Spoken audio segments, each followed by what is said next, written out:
10वीं क्लास का चैप्टर शुरू करेंगे कोणों का। तो कोणों में क्या है, मेरे पास जो बुक दी गई है उस किताब में क्या है कि क्वेश्चन नंबर जो 5 है वो दी गई वक्र रेखा पर दो समान भागों में बांटो। यानी कि कोई वक्र रेखा दे रखी है जो कि ये है, वक्र मतलब टेढ़ी रेखा।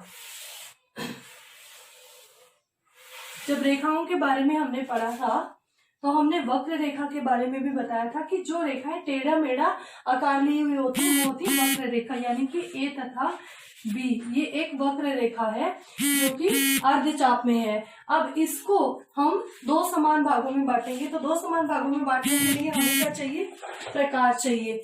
प्रकार को सेम प्रोसीजर जब हम कोई कोण बनाते हैं तो किसी एक किनारे पे या किसी एक बिंदु पे रख करके हम क्या करते हैं, ऐसे करके हम चाप लगाते हैं। तो चाप हमें यहाँ पे ऐसे वाली चाप लगाने की जरूरत नहीं, क्योंकि यहाँ पे एक ऑटोमेटिकली हमारे पास वक्र रेखा दे रखी है।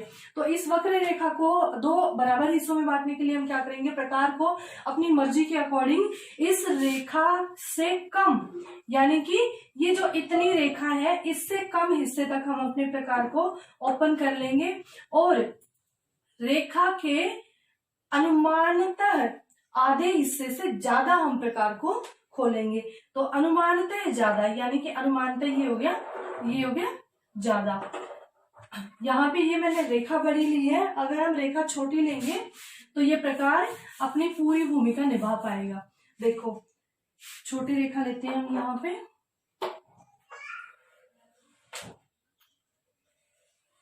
ये हो गई वक्र रेखा ए तथा बी।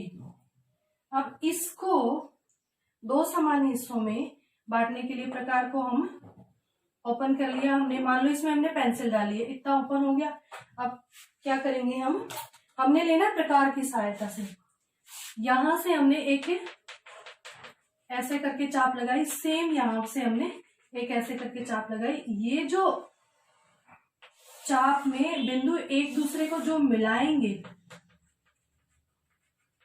ठीक है, मिलके यहाँ से कट करके और यहाँ से कट करके आपस में जो एक दूसरे को मिला रही हैं, ये क्या है, वक्र रेखा को दो समान हिस्सों में बांट रही हैं। यानी कि ये हिस्सा और ये हिस्सा बिल्कुल इक्वल है इस चाप के माध्यम से। इसको हम अगर इसी चीज को हम डी के माध्यम से या प्रकार के माध्यम से करना चाहेंगे तो मैं बताती हूँ आपको। डी के माध्यम से मान लो ये है हमारे पास डी, क्योंकि वक्र रेखा है ना, अर्धचंद्राकार है। अब डी के माध्यम से अगर इसी प्रॉब्लम को हम सॉल्व करते हैं तो ये हो गया। अब इसको दो बराबर हिस्सों में बांटना है, यानी कि दो बराबर, यानी कि ये कोण बन गया 180 डिग्री का। ये जो कोण है, ये जो ए तथा बी है, ये टोटल लाइन होगी 180 डिग्री की। अब 180 डिग्री को बिल्कुल इक्वल और बराबर हिस्सों में बांटने के लिए हम डी को हिलाएंगे नहीं, डी को हम वहीं पे रखेंगे और 90 डिग्री का हमारे पास यहाँ कोण है तो हम 90 डिग्री पे निशान लगा लेंगे। और यहाँ पर क्या है, ये दो बिंदु हो गए और इनको हम आपस में मिला देंगे। तो ये क्या हो गया, ये भी वक्र रेखा दो बराबर हिस्सों में डिवाइड होगी। तो ये था क्वेश्चन नंबर 5 जो कि मेरी इस किताब में दे रखा है। आपकी किताब में हो सकता है इसका सीरियल नंबर ऊपर नीचे हो गया होगा, लेकिन क्वेश्चन यही होगा। हाँ, ए बी की जगह के पे कोई कुछ और लिखा होगा, हो सकता है, लेकिन प्रॉब्लम एक जैसी सी लगभग होगी। उसके बाद हम बात करेंगे सेट स्क्वायर के माध्यम से एक लंब रेखा खींचनी है जो कि एक रेखा पी तथा क्यू के ऊपर दिए गए बिंदु आर है। तो अब इसको हम इरेज कर देते हैं। ये क्या कह रहा है, सबसे पहले हमने क्या पढ़नी होती है, अपनी इक्वेशन को प्रॉपर तरीके से पढ़ना होता है। जब तक हम इक्वेशन नहीं समझेंगे, इक्वेशन जब तक हमें समझ नहीं आएगी, हमारी प्रॉब्लम सोल्व नहीं होगी। तो इक्वेशन के एक एक पार्ट को बहुत अच्छे से समझना बहुत ही ज्यादा जरूरी है। एक रेखाखंड पी क्यू खींचो, यानी कि एक रेखाखंड पी तथा क्यू खींचो, ले लिया हमने पी क्यू।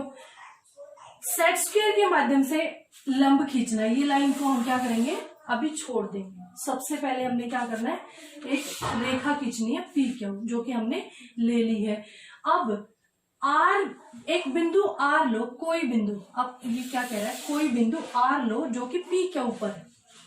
कोई भी बिंदु आर लो जो कि पी क्यू पे है। मान लो पी क्यू पे बिंदु है ये वाला बिंदु हमने आर ले लिया मैंने यहाँ पे। अब आर को सेट स्क्वायर के माध्यम से ऊपर बढ़ा करके लंब बनाना है। तो सेट स्क्वायर, जैसे ये सेट स्क्वायर पड़ा है मेरे पास, सेट स्क्वायर के माध्यम से ऊपर लंब बनाना है। अब देखो ये सेट स्क्वायर है, सेट स्क्वायर को इस तरीके से हम करेंगे तो लंब कहाँ बन रहा है, यहाँ पे बन रहा है। अगर सेट स्क्वायर को हम ऐसे लेटाएंगे तो लंब कहाँ बन रहा है, यहाँ पे ऐसे बन रहा है। तो वो हमारी मर्जी है कि हम अपने सेट स्क्वायर को उस रेखा के ऊपर कैसे सेट करते हैं।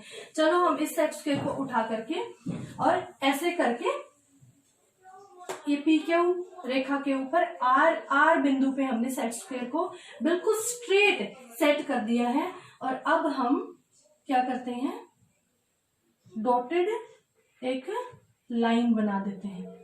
ये हमारी डॉटेड लाइन होगी सेट स्क्वायर के माध्यम से। अब उस डॉटेड लाइन को, क्योंकि वो लाइन हमने बनानी है, वो हमारी रचना है और वो क्या है, मेन फोकस, यानी कि मेन आंसर वही है। तो इस लाइन को हम क्या कर देंगे, बोल्ड। ये हो गया आर और इसको हम क्या दे देते हैं, एस नाम। यानी कि आर बिंदु से आर तथा एस रेखा हमने बना ली है। किसके ऊपर, पी तथा क्यू के ऊपर। तो ये 10वीं क्लास की क्वेश्चन नंबर 5 और क्वेश्चन नंबर 6 हमने अभी सॉल्व किए हैं।